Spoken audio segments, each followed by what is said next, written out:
नाम अखिल गौरव सिंह है और मैं डायरेक्टर हूँ इस फिल्म का। और मैंने डेब्यू भी किया है एज एन एक्टर इसमें। और मज़े की बात ये है कि हम सब ने एज एन एक्टर इसमें डेब्यू किया है और हमारे अलावा भी और भी आर्टिस्ट हैं इसमें। तो सबका डेब्यू फिल्म है और मेरी भी ये एज ए डायरेक्टर भी पहली फिल्म है। और आप हैं अरुण जी, अपना परिचय बताएंगे खुद। मैं अरुण शुक्ला, ये मेरी पहली मूवी थी जिसमें हमने शुरू किया। और एक्चुअल में कहानी इसकी बड़ी इंटरेस्टेड है,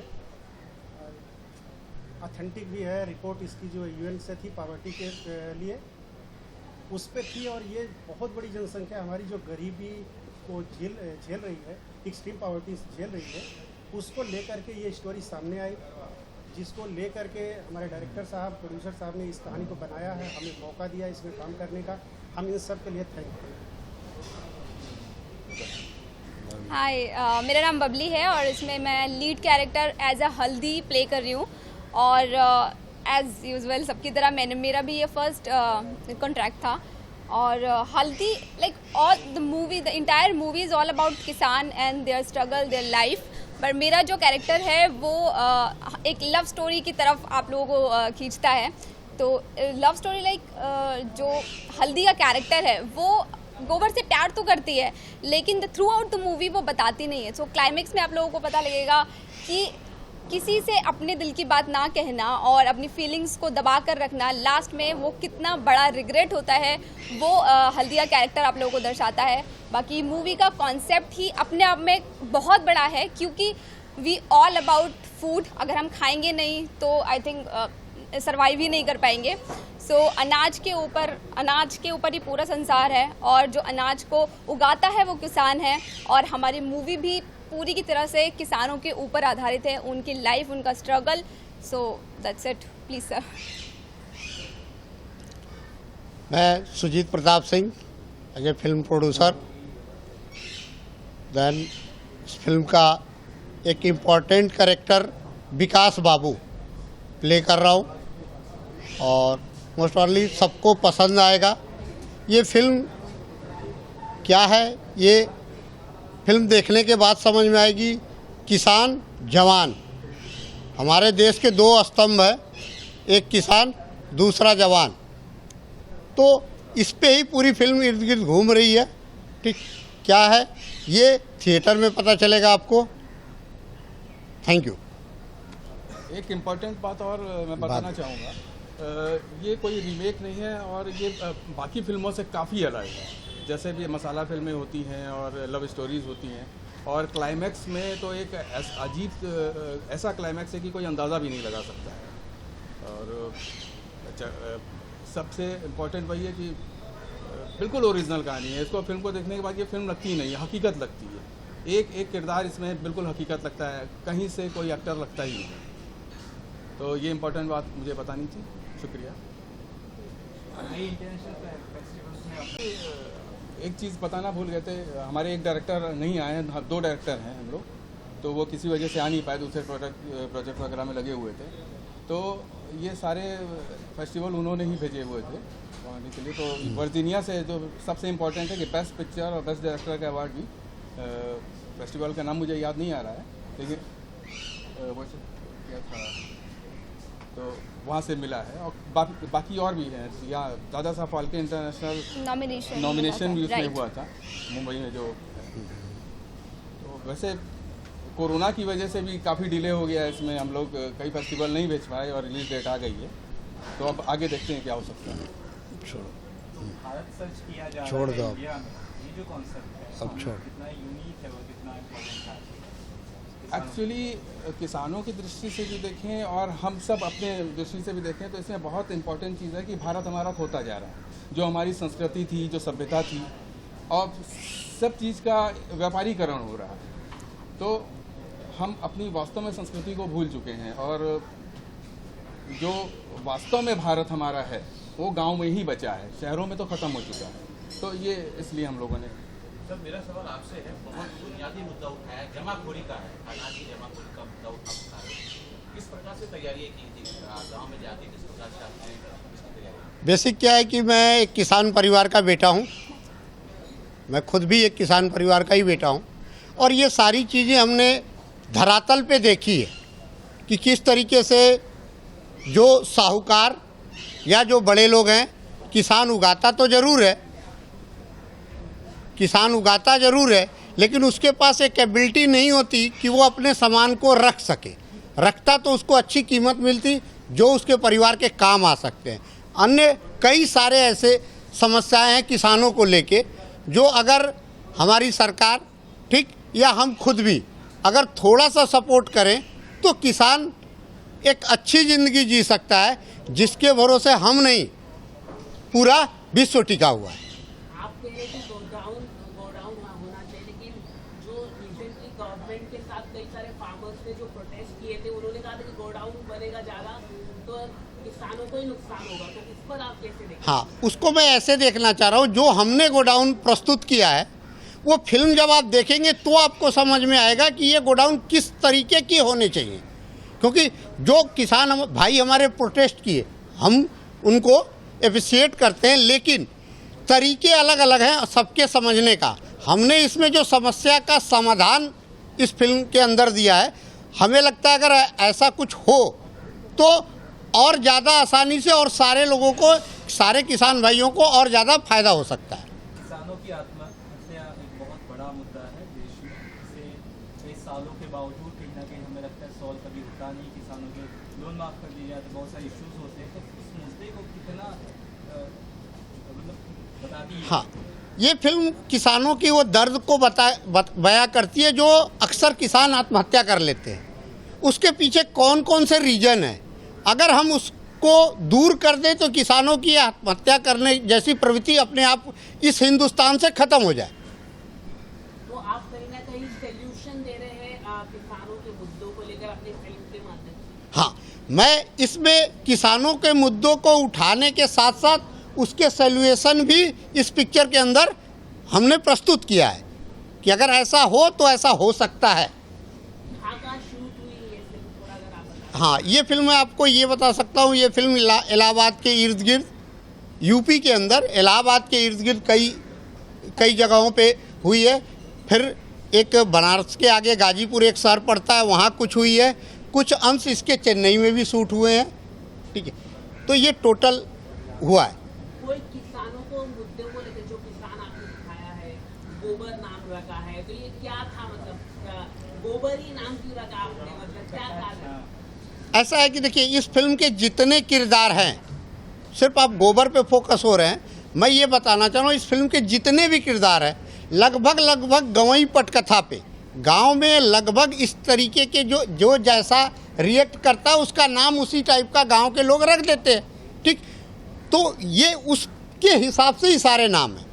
जब आप फिल्म को देखेंगे तो लगेगा नहीं ये व्यक्ति अपने नाम के साथ सही तरीके का फैसला किया है। फिल्म कितनी स्क्रीनों में रिलीज होगी, क्या है आगे की प्लानिंग, कब तक रिलीज होगी? ये फिल्म 17 दिसंबर को on screen all over India open है, और ये फिल्म लगभग उम्मीद के अनुसार शुरुआत में हमें जो आज दिख रहा है वो आप लोगों के सहयोग से 400 से 500 सिनेमा मिनिमम स्क्रीन पे आएगी। मैम आपने कितना रोमांस किया इस फिल्म में, क्या होगा आपका कैरेक्टर? रोमांस अगर हम आज के ज़माने को देखें तो उतना ओपनली ऐसा कुछ नहीं है, लेकिन पहले जो छोटी छोटी चीज़ों में हम लोग खुशी ढूंढ लेते थे, लाइक एक दूसरे को देखना, हग करना, वही रोमांस दिखाया गया है जो एक्चुअल में होता है, जो शुरुआत में होता है। क्योंकि स्टोरी ख़त्म हुई नहीं, स्टोरी शुरू होने से पहले ही लव स्टोरी का एंड हो गया है, क्योंकि लाइक आप मूवी में आपकी डेब्यू फिल्म है डिस्क्लोज और आपने बुनियादी मुद्दे पे आप एक्टिंग कर रही हैं, तो कितना बड़ा रिस्क उठा रहे हैं आप? सर, ये मेरे लिए द बिगेस्ट रिस्क और टास्क था, क्योंकि इससे पहले मैंने कभी कैमरा फेस भी नहीं किया था। I am from hotel industry, ठीक है, होटल शांग्री-ला में जॉब करती थी, and all of the sudden I just got the call.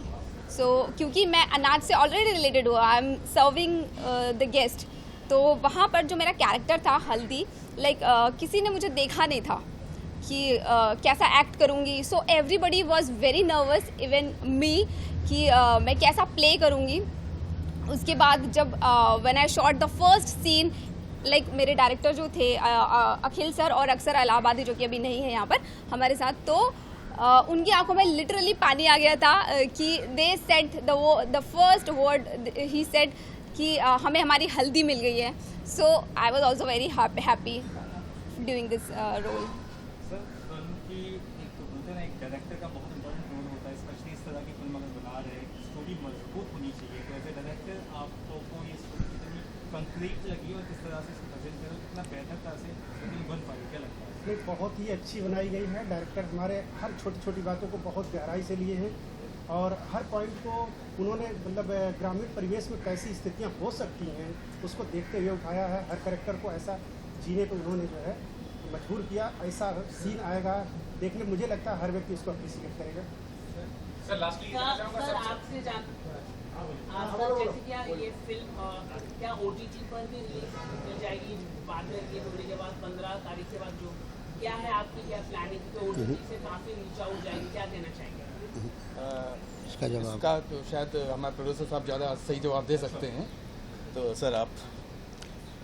Basic क्या है कि आज का जो दौर है वो हर व्यक्ति OTT की तरफ जा रहा है. बेसिक मैं यहाँ आया हूँ, सार्थक सिनेमा मेरा ब्रांड है और मोस्ट ओवरली आप लोगों को एक इसके साथ साथ भी संदेश दे सकता हूँ. OTT पे आएगी ये फिल्म, ये तय है इस थिएटर के बाद. लेकिन आप लोगों से ये कर रहा हूँ कि वो खुद की अपनी OTT में लेके आ रहा हूँ. लास्टली कहना चाहूँगा सबसे एक रिएक्शन की, जो भी फिल्म इंडस्ट्री जो है, लोग निर्माता हैं, प्रेक्षक हैं, क्या सीखेंगे इस फिल्म को देख के? जो आम जनता भी है देखेगी तो क्या संदेश लेके जाएगी? एक एक करके आप सब रिएक्शन दीजिए. बेसिक ये है कि जिन चीज़ों को हम भूल चुके हैं आज के परिवेश में, जिन चीज़ों को, जैसे हमारी इच्छा हमेशा होती है कि हमारा बच्चा ऐसा संस्कारी हो, लेकिन आज के परिवेश ऐसे हैं कि वो उस संस्कार से दूर हो रहा है. तो मेरा मानना है कि अगर इस फिल्म को आप सब परिवार बैठ के देखते हैं, ठीक, तो 100 मैं नहीं कहता कि हर बच्चा उसको अपना लेगा, लेकिन मेरा एक सार्थक कदम ये माना जाएगा सार्थक सिनेमा की तरफ से कि जो चीज़ में पुरानी संस्कृति को, संस्कार को, जो आपके अंदर है वही आपके बच्चों के अंदर आए. ठीक, इसका ही हमने प्रयास किया और सजीव प्रदर्शन है. जब बच्चा उस पिक्चर को देखेगा तो 110% मेरा मानना है कि वो अपने संस्कृति और संस्कार को भूल नहीं पाएगा. आगे से आप अपने बच्चों में खुद ब खुद बदलाव पाएंगे. जी, जैसे कि आपका सवाल था कि अभी के जो बॉलीवुड फिल्म मेकर्स है उन पर वो क्या सीख ले सकते हैं. आई थिंक हमारी जो रियल लाइफ है वो बहुत ज़्यादा इम्पैक्ट करती है बॉलीवुड से. बहुत सारे लोग इंस्पायर होते हैं, इम्पैक्ट होते हैं बॉलीवुड मूवीज़ से. तो मसाला मूवीज़ एक तरफ है, अगर हम कहीं ना कहीं ऐसे कॉन्सेप्ट भी उठाएं तो आई थिंक आज की जो जनरेशन है, अभी जो बच्चे हैं, वो भी पता कर पाएंगे कि व्हाट एक्चुअली वाज हैपेंड और what actually is happening in real life apart from that masala and comedy movies.